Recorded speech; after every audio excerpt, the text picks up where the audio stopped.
ఎంతో చక్కటి వివరణ మనకి ఇస్తూ ఉంటారు విశాలాక్షి అమ్మగారు. అయితే ఈరోజు ఈ ఎపిసోడ్‌లో గతంలోనే చెప్పాను నేను. వ్రత విశిష్టత మనకి రథసప్తమికి సంబంధించిన వ్రత విశిష్టత ఏమిటి అనేది ఈ ఎపిసోడ్‌లో తెలుసుకుందాం. ఎక్కడా కూడా స్కిప్ చేయకుండా చూడండి వీడియోని. మొదటి నుంచి చివరి వరకు చూడండి. మీకు ఎలాంటి డౌట్స్ ఉన్నా, మీకు ఎలా అనిపించింది అనేది తెలియచేయాలన్నా ఖచ్చితంగా కామెంట్ బాక్స్‌లో తెలియచేయండి. అమ్మ, వ్రత విశిష్టత ఏమిటి? ఈ రథసప్తమికి సంబంధించి ఆ వివరణ ఇవ్వండి. ఆదిదేవ నమస్తుభ్యం ప్రసీద మమ భాస్కర దివాకర నమస్తుభ్యం ప్రభాకర నమోస్తుతే భానో భాస్కర మార్తాండ చండ రశ్మి దివాకర ఆయుర్విజయం ఆరోగ్యం శ్రియం పుత్రాంశ్చ దేహిమే. మనము ఇవాళ సూర్య భగవానుడి గురించి మరింత విశేషంగా తెలుసుకోబోతున్నాము. రథసప్తమిని ఎలా ఆచరించాలి అన్నది కూడా మనం సవివరంగా తెలుసుకుంటాము. సూర్య భగవానుడు సర్వరోగ హరుడు, ఆరోగ్య ప్రదాత, అభయ ప్రదాత, ఐశ్వర్య ప్రదాత, జ్ఞాన ప్రదాత, అన్న ప్రదాత. ఆయన భక్త రక్షకుడు. వీటన్నింటికీ కూడా మనకి అనేకమైన ఉదాహరణలు, ఉపపత్తులు, కథలు మనకి పురాణాలలో మహర్షులు మనకి తెలియజేశారు. ఒకప్పుడు కాంభోజ రాజైనటువంటి యశోవర్మ, ఆయన తనకి ఎన్నో పూజల ఫలంగా లేక పుట్టిన ఏకైక కొడుకు రోగగ్రస్తుడయ్యాడు. ఆ పిల్లవానికి జబ్బు చేసింది, ఎన్ని మందులు వాడుతున్నా తగ్గటం లేదు. అప్పుడు సూర్య భగవానుడిని ఆరాధించి రథసప్తమి వ్రతాన్ని ఆచరించాడు. అప్పుడు సూర్య భగవానుడి అనుగ్రహంతో ఆ పిల్లవాడి ఆరోగ్యం బాగయి అతడు ఎంతో ఆనందించాడు యశోవర్మ. అప్పటి నుంచి తన రాజ్యంలో ప్రజలందరూ కూడా రథసప్తమి వ్రతాచరణ చెయ్యాలి, సూర్య భగవానుడిని ఆరాధించాలని అందరికీ కూడా ఆదేశించాడు అని ఒక చారిత్రక గాథ ఉంది. శ్రీకృష్ణుడి కుమారుడైనటువంటి సాంబుడు, ఆ సాంబుడికి మహర్షి శాపం వల్ల కుష్ఠరోగం వచ్చింది. అప్పుడు బ్రహ్మదేవుడు, నువ్వు సూర్య భగవానుడిని ఆరాధించు, నీ రోగం నయమవుతుంది అని చెప్పాడు.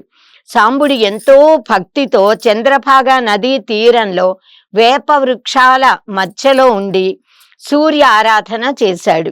జబ్బు పూర్తిగా తగ్గిపోయింది, ఆరోగ్యవంతుడయ్యాడు. అప్పుడు కృతజ్ఞతతో కోణార్కులో అద్భుతమైన సూర్య దేవాలయాన్ని నిర్మించి సూర్యనారాయణ స్వామిని అక్కడ ప్రతిష్ఠించాడు. మనమందరము కూడా కోణార్కుని దర్శిస్తున్నాము. పరమ అద్భుతమైన వైజ్ఞానిక శక్తి కూడా మనకు అక్కడ కనిపిస్తుంది. సమయము మన గడియారంలో రిస్ట్ వాచ్లో ఎలా ఉందో అంత సెకండ్లు కూడా తేడా లేకుండా అక్కడ అద్భుతమైనటువంటి గడియారము కేవలము సూర్యకిరణాలతో నడుస్తున్న ఆ గడియారాన్ని కూడా మనం చూడగలుగుతాము. ఇంకా ఒకసారిట దేవేంద్రుడు పరమేశ్వరుడి దర్శనానికి వెళ్ళాడట కైలాసానికి. ఆ సమయంలో శివపార్వతులు ఏకాంతంలో ఉన్నారు, ఇప్పుడు దర్శనానికి వీలు పడదు అని నందీశ్వరుడు దేవేంద్రుణ్ణి లోపలికి అనుమతించలేదట, వెళ్ళొద్దన్నాడట. అయితే నందీశ్వరుడి మాటలు వినకుండా ఇలా లోపలికి వెళ్ళడానికి దేవేంద్రుడు ప్రయత్నం చేస్తే ఒక్క తాపు తన్నాడట నందీశ్వరుడు దేవేంద్రుణ్ణి. దాంతో ఎగిరి పడ్డాట దేవేంద్రుడు. ఒళ్ళంతా దెబ్బలు తగిలి బాధపడుతూ ఉంటే ఆయన రాత్రి నిద్రలో ఒక కలలో ఇలా వినిపించిందనమాట, నువ్వు గనక సూర్య భగవానుణ్ణి ఆరాధిస్తే నీ దేహానికి తగిలిన గాయాలు బాధలన్నీ కూడా నయమవుతాయి అని. వెంటనే దేవేంద్రుడు అరసవెల్లిలో శ్రీ సూర్యనారాయణ స్వామి దేవాలయం అది, అక్కడ ఛాయా ఉషా సంజ్ఞ పద్మిని సమేతమైనటువంటి శ్రీ సూర్యనారాయణ స్వామిని ప్రతిష్ఠించాడు. ఆ ఆలయం యొక్క గొప్పదనం ఏమిటి అంటే దేవేంద్రుడు ప్రతిష్ఠించినది కదా, చక్కగా సూర్యనారాయణ స్వామి విగ్రహం యొక్క పాదాలను సూర్యకిరణాలు తాకుతూ ఉంటాయి, మనం చూడొచ్చు మన కళ్ళతో. అలాంటి సూర్యనారాయణ స్వామిని ఆరాధిస్తే ఆయన మన ధర్మబద్ధమైన సర్వ కామనలని కూడా తీర్చి మనకి ఆరోగ్యాన్ని ఆయుర్దాయాన్ని అనుగ్రహిస్తాడు. మయూరుడు అనే కవి తనకు కలిగిన కంటి జబ్బు పోగొట్టుకోవడానికి మయూర శతకాన్ని రచించాడు. శ్రీ సూర్యనారాయణ స్వామి అనుగ్రహంతో ఆయన పూర్తిగా ఆరోగ్యవంతుడయ్యాడు. అలా రథసప్తమి రోజున శ్రీ సూర్యనారాయణుడిని ఆరాధించి సత్రాజిత్తు సూర్య భగవానుడి వలన రోజుకి 12 బారుల బంగారాన్ని అనుగ్రహించే శమంతక మణిని పొందాడు. సూర్య భగవానుడు అనుగ్రహించి ఇచ్చాడు. శ్రీ సూర్య భగవానుడిని గురువుగా ప్రార్థించి ఆంజనేయ స్వామి ఆయన వద్ద నుంచి చతుర్వేదాలను, ఉపనిషత్తులను, వ్యాకరణాన్ని అభ్యసించాడు. అలాగే యాజ్ఞవల్క్య మహర్షి గురువు, ఆయన చాలా గొప్ప శిష్యుడు, కానీ గురువు కోపానికి ఆయన కారణము అయి గురువు నేను నీకు ఇచ్చిన విద్యనంతా వదిలేయనంటే వమనం చేసి ఏ జ్ఞానము లేక అప్పుడు సూర్య భగవానుడిని ఉపాసిస్తే సూర్య భగవానుడినే గురువుగా భావించి నన్ను శిష్యుడిగా గ్రహించి జ్ఞాన బోధ చెయ్యమనంటే సూర్య భగవానుడు పూర్వము అతను గురువు దగ్గర నేర్చుకున్నటువంటి ఆ ఉపనిషద్ విద్యని, యజుర్వేదాన్ని ఆయనకి మళ్ళీ తిరిగి బోధించి బ్రహ్మ జ్ఞానాన్ని కూడా కలిగించి జ్ఞానవంతుణ్ణి చేశాడు. శ్రీ సూర్యనారాయణ స్వామిని ప్రార్థించి ధర్మరాజు వనవాస సమయంలో అక్షయ పాత్రని పొందాడు అన్నది మనందరికీ కూడా తెలుసు కదా. పాండవులతో పాటు అరణ్యానికి వచ్చిన వారందరికీ కూడా ఆ అక్షయ పాత్రతో పంచభక్ష్యాలతో పరమాన్నాలతో భోజనం పెట్టగలిగాడు ధర్మరాజు. శ్రీ సూర్యనారాయణ స్వామిని నిత్యము ప్రార్థించే ద్రౌపదీదేవిని కీచకుడు సమీపించబోతున్నప్పుడు సూర్య భగవానుడు ఒక గంధర్వుడిని ద్రౌపదీదేవి రక్షణకి పంపించాడు. అతడు గుప్తంగా ఎవరికీ కనిపించకుండా వచ్చి ద్రౌపదీదేవిని సమీపించబోతున్న కీచకుడిని తోసి పడేసి ఆమెని రక్షించాడు. ఇలా ఎవరు ఏ ఆపదలో ఉండి ఏ విధమైన రక్షణ కోరినా అనుగ్రహించి కాపాడే దైవము, ప్రత్యక్ష దైవము శ్రీ సూర్యనారాయణ స్వామి. ఇప్పుడు మనం రథసప్తమి రోజున ఆచరించవలసిన వ్రత విధానాన్ని గురించి కూడా తెలుసుకుందాం. భవిష్యోత్తర పురాణంలో ఇంకా చాలా పురాణాలలో ఈ వివరాలన్నీ కూడా చెప్పారు. శ్రీ సూర్యనారాయణ స్వామికి స్నానము, అర్ఘ్యము, తర్పణము, నమస్కారములు అంటే చాలా ప్రీతి. గోధుమలు అంటే చాలా ఇష్టం గనక గోధుమ పరమాన్నము నైవేద్యం పెడుతూ ఉంటారు. బియ్య పరమాన్నము కూడా సూర్య భగవానుడికి మనం నైవేద్యం పెడతాము. కనుక రథసప్తమి రోజున సూర్యోదయానికి కంటే ముందే నిద్ర లేచి స్నానం చేసి ధౌత వస్త్రాలని ధరించాలి. అసలు మాఘమాసమంతా సంకల్ప సహితంగా స్నానం చెయ్యాలి అని చెప్తారు. దానివల్ల ఎన్నో శుభాలు కలుగుతాయి. స్నానానికి ప్రత్యేకం ఈ మాఘమాసము అన్నది. రథసప్తమి నాడు సప్తమి మాతకు నమస్కరించాలి. జననీ త్వం హి లోకానాం సప్తమి సప్త సప్తికే సప్త వ్యాహృతికే దేవి నమస్తే సూర్యమాతృకే. ప్రాణులన్నింటికీ, విశ్వంలోని లోకాలన్నింటికీ తల్లివైన ఓ శ్రీ సూర్యనారాయణుని మాతృదైవమా, ఓ సప్తమీ దేవి, సప్త వ్యాహృతి స్వరూపమా నీకు నమస్కారము అంటూ సప్తమి తిథిని ప్రార్థించాలి. సూర్యుడికి ప్రీతికరమైంది జిల్లేడాకు, అర్కపత్రము అని అంటాము. ఎందుకంటే అర్కుడికి ఇష్టము కనుక అది అర్కపత్రము. జిల్లేడుతో పాటుగా చిక్కుడాకులకి కూడా సూర్య శక్తిని అధికంగా ఆకర్షించి స్వీకరించే, తనలో ఇముడ్చుకునే శక్తి ఉంది. అందుకే ఆ రథసప్తమి నాడు వాటికి అంతటి ప్రాముఖ్యత ఏర్పడింది. జన్మ జన్మలుగా చేసినటువంటి పాపాలన్నిటినీ కూడా పోగొట్టి శోక రోగాలను తొలగించాలని, మనోవాక్కాయాలతో అజ్ఞానంతో తెలిసి తెలియక చేసిన 7 విధాలైన పాపాలను, 7 జన్మలలో చేసిన పాపాలను కూడా, రోగాలను కూడా తొలగించాలని శ్రీ సూర్య భగవానుడిని కోరుతూ రథసప్తమి నాడు 7 జిల్లేడాకులను, 7 చిక్కుడాకులను 7 రేగు పళ్ళను తల మీద, భుజాల మీద, కాళ్ళ మీద కూడా పెట్టుకుని మనం స్నానం చెయ్యాలి. పురుషులు 7 జిల్లేడాకులు పెట్టుకుని, స్త్రీలు 7 చిక్కుడాకులు పెట్టుకుని స్నానం చేయాలి, తల మీద పెట్టుకుని స్నానం చేయాలి అని కొంతమంది చెప్తారు. సూర్యోదయ సమయంలోనే స్నానం చేయాలని కొంతమంది అంటారు. సూర్యోదయానికి పూర్వమే స్నానం చేసి సూర్యునికి నమస్కరించాలి. సూర్యోదయ సమయంలో సూర్య నమస్కారాలు చెయ్యాలని, రథసప్తమి వ్రతాచరణ ప్రారంభించాలని చెప్తారు.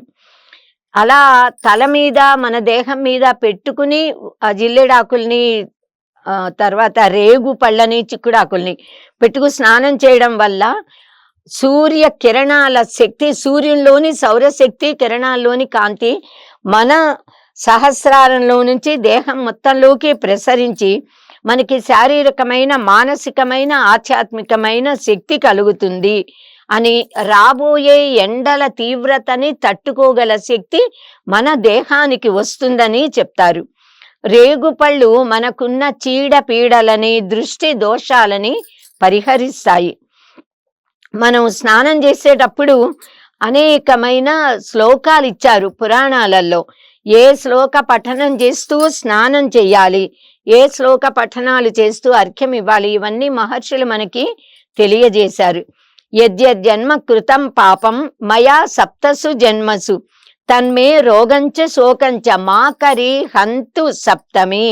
ఏతజ్జన్మ కృతం పాపం యచ్చ జన్మాంతరార్జితం మనోవాక్కాయజం యచ్చ జ్ఞాతాజ్ఞాతే చ ఏ పునః ఇతి సప్తవిధం పాపం స్నానాన్మే సప్త సప్తికే సప్తవ్యాధి సమాయుక్తం హర మాకరి సప్తమి అనంటూ మనం స్నానం చెయ్యాలిట. ఇంకా దుఃఖ దారిద్ర్య నాశాయ శ్రీ విష్ణు స్తోషణాయ చ ప్రాతస్నానం కరోమ్యద్య మాఘే పాప వినాశనం అనంటూ మనం సప్త మహాసప్త సప్తద్వీప వసుంధర కోటి జన్మార్జితం పాపం ఏతక్షణాద్ వినశ్యతి అని సంకల్పంతో స్నానం చెయ్యాలిట. ఆ క్షణంలో పాపాలన్నీ నశించిపోతాయి.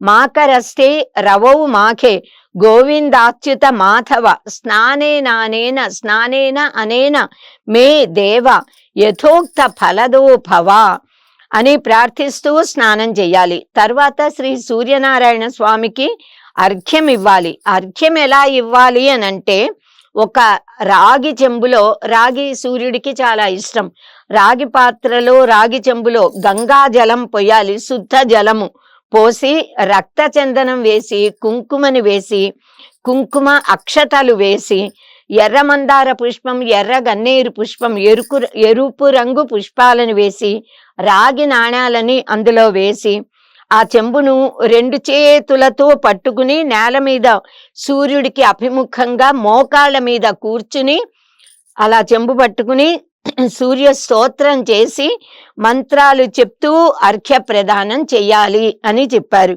అర్ఘ్యం ఇచ్చేటప్పుడు సూర్య భగవానుడికి నమస్కరించి ఇలా చెప్పాలి: జననీ సర్వలోకానాం సప్తమి సప్త సప్తికే సప్త వ్యాహృతికే దేవి నమస్తే సూర్యమండలే సవిత్రే ప్రసవిత్రే చ పరంధామ జలే మమ త్వత్తేజసా పరిభ్రష్టం పాపం యాతు సహస్రధ సప్త సప్త వహ ప్రీత సర్వలోక ప్రదీపన సప్తమి సహితో దేవ గృహాణార్ఘ్యం దివాకర అంటూ సమర్పించాలి. మనం ఆ రోజు ప్రతిరోజు కూడా విశేషంగా రథసప్తమి నాడు అరుణ పారాయణ చెయ్యొచ్చు, శ్రీ సూర్యోపనిషత్తుని చదువుకోవచ్చు, ఆదిత్య హృదయం కానీ, సూర్య స్తోత్రం కానీ, సూర్యమండల స్తోత్ర శ్లోకాలు కానీ మనం పఠించుకోవచ్చు. సూర్యమంత్ర జపాన్ని మనం జపించవచ్చు. సంక్రాంతి పండుగ నాడు ఇంటి ముందు సంక్రాంతి ముగ్గుతో పాటుగా రథం ముగ్గును కూడా వేస్తాము. రథం చక్రాలు బయట నుంచి మన ఇంట్లోకి వస్తున్నట్లుగా ఆ పగ్గాల త్రాడుని మన ఇంటి గుమ్మం ముందుకి వేస్తాము. అంటే శ్రీ సూర్యనారాయణ స్వామిని మనం మా ఇంట్లోకి రమ్మని, మా పూజలు అందుకుని మమ్మల్ని కటాక్షించమని ప్రార్థిస్తున్నాము. మేం చేసే పూజలు స్వీకరించమని వేడుకుంటున్నామని అర్థం. రథసప్తమి రోజున ఇంట్లో రథం ముగ్గు వేస్తాము, కానీ ఇంట్లో సూర్యనారాయణ స్వామిని పూజిస్తాము. ఇంటి ముందు రథం ముగ్గు ఎలా వేస్తాము అని అంటే, రథం ముగ్గు చక్రాలను మన ఇంటి వైపుకి వేసి గుమ్మం వైపుకి, ఆ పగ్గాలను తాడుని ఉత్తరం దిశకి వెళ్ళేలాగా అలా వేస్తాము.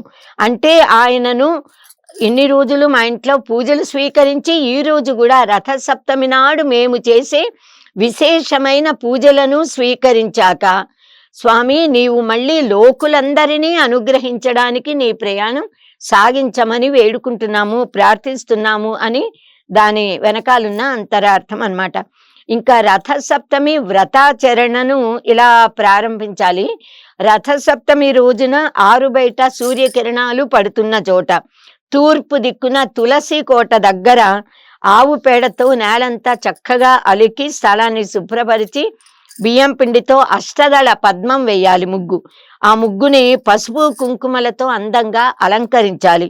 అక్కడ మనం పొయ్యిని పెట్టాలి. ఆ ధనుర్మాసం నెల రోజులు పెట్టినటువంటి ఆ గొబ్బెమ్మలని పిడకలు చేసి ఎండబెట్టాం కదా, ఆ ఆవు పిడకలని, లేదా ధనుర్మాసం నెల రోజులు పెడతాము. ఆ పిడకలతో చక్కగా పొయ్యి రాజేసి, అంటే ఆ గొబ్బెమ్మలు పెట్టాం కదా, గొబ్బెమ్మల ఆవు పేడల పిడకలు, ఆ పిడకలని మనం అంటించి కొత్త రాగి పాత్రలు లేక మట్టి పాత్రలో చక్కగా ఆవు పాలు పోసి పొంగించాలి. 3 సార్లు అది పొంగాలి. తర్వాత అందులో కడిగినటువంటి కొత్త బియ్యాన్ని వేసి చెరుకుగడ ముక్క, కడిగినటువంటి చెరుకుగడ ముక్కతో కలిగి పెడుతూ ఆ అన్నాన్ని ఉడికించాలి. ఆ బియ్యం ఉడికి అన్నం అయిన తర్వాత అందులో బెల్లం వేసి, ఏలకుల పొడి వేసి, ఆవు నెయ్యి వేసి కలిపి పరమాన్నం తయారు చేయాలి. సూర్య భగవానుడికి షోడశోపచార పూజ చెయ్యాలి. పరమాన్నాన్ని చిక్కుడుకాయలతో చేసిన 7 చిక్కుడుకాయలతో ఒక రథంలా 7 రథాలను చేసి పెట్టుకుని, ప్రతి రథం మీద కూడా ఒక చిక్కుడు ఆకుని వెయ్యాలి. ఆ చిక్కుడు ఆకుల రథాల మీద చిక్కుడు అంటే కాడలతో ఇలా రథం చేస్తాము. చిక్కుడు ఆకులు వేసి ఆ 7 మీద ఈ వండినటువంటి పరమాన్నాన్ని పెట్టి సూర్య భగవానుడికి నైవేద్యం పెట్టి వాటిని ఈ అగ్నిలో హుతం చెయ్యాలి. అగ్నిలో వేసినవి సూర్య భగవానుడు స్వీకరిస్తాడు. అలాగే మళ్ళీ 7 చిక్కుడుకాయలతో చేసిన 7 రథాలు, వాటి మీద 7 చిక్కుడాకులు వేసి వాటి మీద ఈ పరమాన్నాన్ని పెట్టి శ్రీ సూర్యనారాయణ స్వామికి నైవేద్యం సమర్పించాలి. ఇలా నైవేద్యం పెట్టినటువంటి ఈ ప్రసాదాన్ని ఇంట్లో వారందరూ కూడా తరువాత స్వీకరించాలి. ఆ ప్రసాదం తినటం వల్ల ఆరోగ్యం, ఐశ్వర్యం, సౌభాగ్యం, జ్ఞానము మనకి కలుగుతాయి. ఈ పూజా ఫలాన్ని తర్వాత మనం ఈ సూర్య భగవానుడికి నైవేద్యం పెట్టాక హారతి ఇవ్వాలి. సువర్ణ దివ్య మంత్ర పుష్పాన్ని సమర్పించాలి. షోడశోపచార పూజలు మనకి శక్తి ఉంటే సహస్రనామాలతో అర్చన చేయవచ్చు. చక్క స్తోత్ర పారాయణాలు చేసి సూర్యుణ్ణి ప్రసన్నుణ్ణి చేసుకున్నాక పునః పూజ చేసి ఈ పూజా ఫలం మొత్తం శ్రీ సూర్యనారాయణ స్వామికి సమర్పించాలి. తర్వాత ఇంట్లో వాళ్ళందరూ కూడా చిక్కుడాకుల మీద ఉన్న ప్రసాదాన్ని స్వీకరించాలి. ఇలా మానవులందరూ ఆరోగ్యాన్ని, ఆయుర్దాయాన్ని, మేధస్సుని, వర్చస్సుని, భోగాన్ని, ముక్తిని, సకల శుభాలను పొందాలి అంటే ప్రతిరోజు ఉదయము సాయంత్రం తప్పకుండా సూర్య ఆరాధన చెయ్యాలి. బ్రహ్మోపదేశం అయిన వారు ఉదయము, మధ్యాహ్నము, సాయంత్రము సంధ్యా ఉపాసన చెయ్యాలి. అంటే గాయత్రి మంత్ర జపం చెయ్యాలి, అర్ఘ్యాలు సమర్పించాలి. అర్ఘ్యము అనేది చాలా ముఖ్యం, తర్పణములు అనేది చాలా ముఖ్యం.